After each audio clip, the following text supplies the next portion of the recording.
Hi friend good morning जय जगन्नाथ। तो ये आम दी जन पलि आसलु ब्रेकफास्ट करने दीदी पखाड़ कंसा मोर बासी रुटी की सेकी देकी अंडा भुजिया करके खाई बसिलु। खाई सारापर मुझे आम खाया बनई पलि आसली चुली कती कारण चिकेन तो आम भर घर हेनी तो से दीदी ये कर मुझे कथबार्ता होम चिकेन तरकारी भी कम्प्लीट होगा। देखते एमी आ टेस्टी देखा तरकारी सरी मैंने डुंगुल दे देती खायापी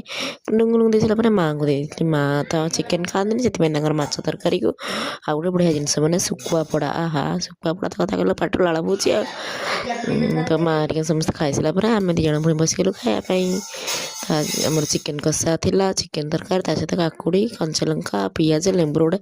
पाग होता चिकेन सागर सालाडटा पूरा कम्बिनेसन बढ़िया ना तो दी जन जाक खाई पी दी जेहतु आज बुधवार अच्छी घर फर पोछा पोछी हम तो से खाई पी पलि जाइली छात को कपड़ा आने ये सब कपड़ा सुखी जाता तो तोला तोली कर आने भितर घर टे नजर पकई दिंतु आमर ऊपर घर कम चलती एक्चुअली छात पड़नी छात जाना तो छात आमर पड़नी रही जाइए वर्षिका ए सरला ए देखिए छात पड़ी घरटा आमर ए कम्प्लीट बहुत जल्दी घरटा कम्प्लीट हो तो ये एमती पलि तौल को सन्ध्या डुंगुला जाइना ठंडा पड़ी बोली